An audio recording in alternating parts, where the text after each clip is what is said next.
You ask Tiger to solve. This deals with linear equations with one unknown. The final result is v equals -15. Let's solve it step by step. Swap sides. Isolate the v. Multiply both sides by inverse fraction 3 over -7. Move the negative sign from the denominator to the numerator. Group like terms.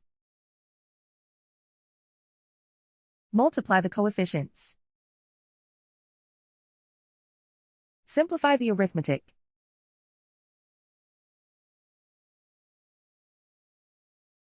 Move the negative sign from the denominator to the numerator. Multiply the fractions. Simplify the arithmetic. And so the final result is v equals -15.